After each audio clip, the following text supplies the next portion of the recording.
इस वीडियो के अंतर्गत हम लोग सूचना के अधिकार की बात करेंगे। सूचना का अधिकार अर्थात राइट टू इंफॉर्मेशन। सूचना का अधिकार भारत सरकार द्वारा दिसंबर 2002 में लाया गया, जिसके अनुसार भारत का कोई भी नागरिक सरकार के किसी भी विभाग से सूचना को प्राप्त कर सकता है। यह एक संवैधानिक अधिकार है, अर्थात संविधान द्वारा दिया गया है।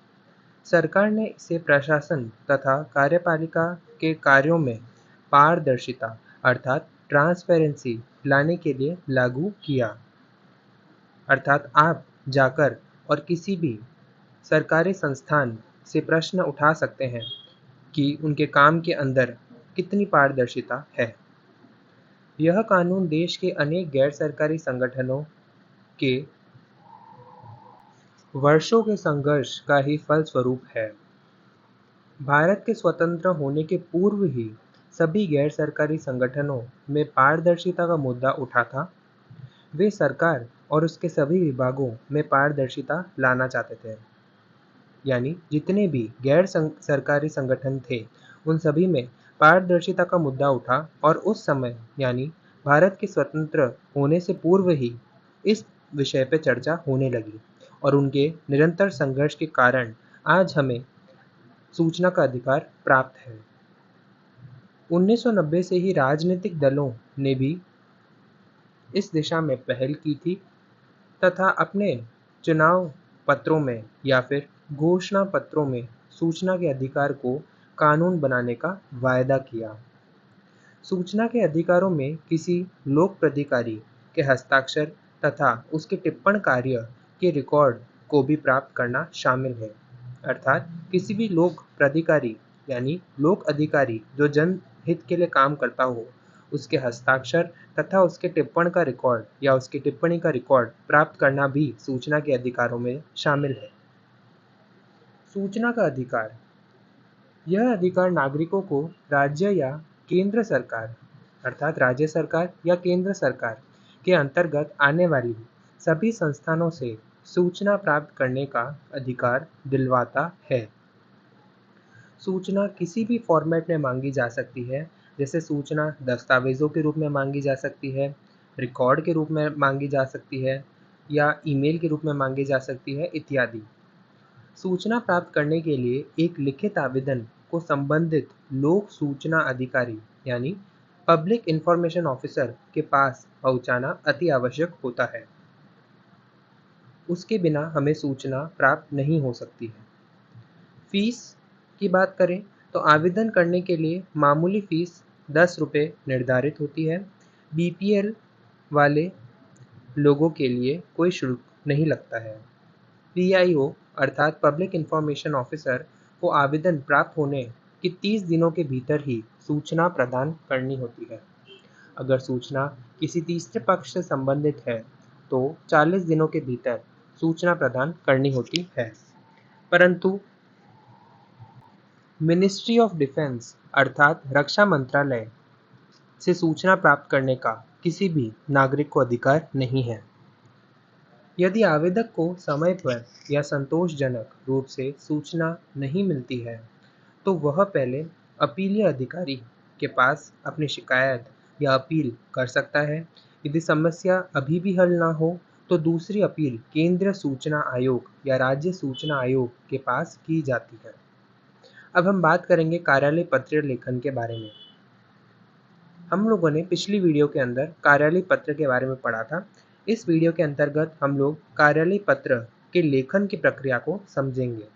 सरकारी कार्यालय के काम को सुचारू रूप से चलाने के लिए लिखे जाने वाले पत्रों को ही कार्यालय पत्र कहा जाता है।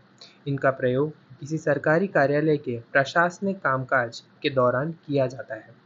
लेकिन वर्तमान समय में विभिन्न गैर सरकारी संस्थानों और सरकारी संस्थानों से अनुदान प्राप्त स्वैच्छिक संस्थानों के कार्यालयों द्वारा किया जाने वाले पत्र व्यवहार भी कार्यालय पत्रों के अंतर्गत स्वीकार किए जाते हैं।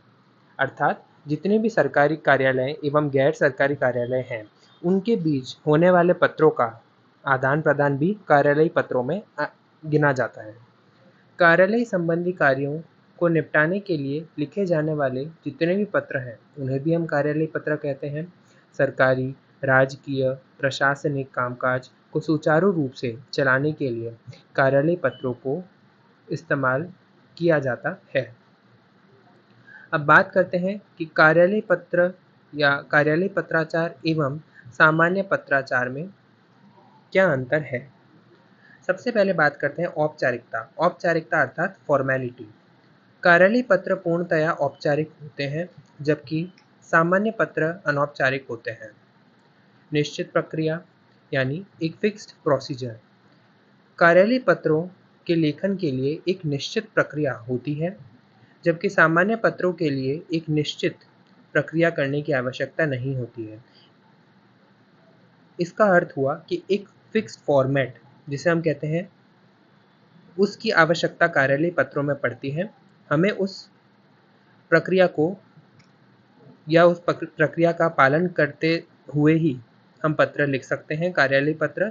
जबकि हम बात करें सामान्य पत्र की, तो हमें ऐसी कोई निश्चित प्रक्रिया को नहीं देखना होता है। विषय की प्रधानता। कार्यालय पत्रों में विषय की अधिक प्रधानता होती है, यानी इम्पोर्टेंस। तथ्यों की प्रधानता। कार्यालय पत्रों में तथ्य की प्रधानता होती है, यानी आपको आपके पत्र के अंदर तथ्यों के बारे में लिखना अति आवश्यक होता है। तथ्य भी पूर्ण रूप से शुद्ध और स्पष्ट होने चाहिए, इधर उधर की बातें नहीं होनी चाहिए। निश्चित भाषा शैली। कार्यालय पत्रों की भाषा शैली काफ़ी नियमित एवं निश्चित होती है और एक रूपरेखा में बंधी होती है। यथातथ्यता। इसका अर्थ हुआ कार्यालय पत्राचार में भावुकता का स्थान नहीं होता है, अर्थात इमोशनल नेचर नहीं होना चाहिए कार्यालय पत्रों के अंदर। आप अपने भाव प्रकट नहीं कर सकते हैं। कार्यालय पत्रों के लेखन के आवश्यक तत्व क्या हो सकते हैं। तो पहला है, कार्यालय पत्र में तथ्यों की प्रस्तुति का विशेष महत्व होता है। तथ्य अर्थात फैक्ट्स। ये तथ्य परिशुद्ध रूप से आने चाहिए। स्पष्टता। कार्यालय पत्र में कथ्य सामग्री स्पष्ट होनी चाहिए, अर्थात कॉन्साइज और टू द पॉइंट। तीसरा, संक्षिप्तता होनी चाहिए। चौथा, सहजता और सरलता होनी चाहिए। पांचवा, शिष्ट भाषा का प्रयोग होना चाहिए। अब बात करते हैं व्यावसायिक पत्र लेखन के बारे में, अर्थात बिजनेस लेटर्स के बारे में। दिन प्रतिदिन की व्यावसायिक गतिविधियों से परिचित रहने के लिए भी पत्राचार की सहायता लेनी आवश्यक होती है। विभिन्न उत्पादनों या वस्तुओं के भाव दर जानना या भेजना, क्रयादेश भेजना या पाना, संस्थान, दुकान या पदार्थ विशेष का बीमा कराना, आवश्यक वस्तुओं या योजनाओं की आपूर्ति के लिए निविदा सूचना प्रकाशित करना इत्यादि व्यावसायिक क्षेत्र में या व्यावसायिक पत्रों के अंतर्गत आते हैं। व्यावसायिक पत्र लेखन की कला या उसकी विशेषता के बारे में पढ़ते हैं।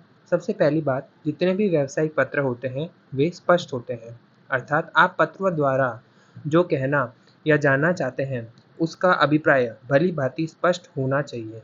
दूसरा, व्यावसायिक पत्रों के अंदर एकान्विति यानी कि यूनिटी होनी चाहिए।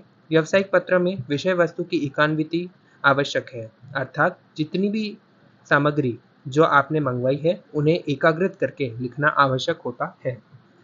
तीसरा, सहजता। व्यावसायिक पत्र की भाषा शैली सीधी एवं स्पष्ट होनी चाहिए। इससे सामने पढ़ने वाले को भी सरलता होती है समझने में। यह भाषा सहज होनी चाहिए, अर्थात सरल, इजी टू अंडरस्टैंड होनी चाहिए। यथार्थता। पत्र के अंदर तत्व एवं आंकड़ों का प्रयोग होना ही चाहिए। यह पत्र संक्षिप्त भी होना चाहिए, साथ ही अपनी पूरी बात को प्रकट करता हुआ भी होना चाहिए। अब हम बात करते हैं आखिर व्यावसायिक रूप के या व्यावसायिक पत्र के रूपों के प्रकार के बारे में। पहला होता है पूछताछ पत्र, वैसे ही अनुरोध पत्र, स्वीकृति पत्र, शिकायती पत्र, विज्ञापन संबंधी पत्र, दर भाव मूल्य संबंधी पत्र, मूल्य सूची अर्थात प्राइस लिस्ट, क्रयादेश अर्थात परचेज ऑर्डर, विक्रय प्रस्ताव अर्थात सेल प्रपोजल आदि व्यावसायिक पत्रों के ही प्रकार हैं। निष्कर्ष की बात करते हैं। दफ्तरी कार्यों को सम्यक रूप से संपन्न करने और विभिन्न सरकारी और गैर सरकारी संस्थाओं को समाज के साथ जुड़े रहने के लिए व्यावसायिक पत्रों की आवश्यकता होती है।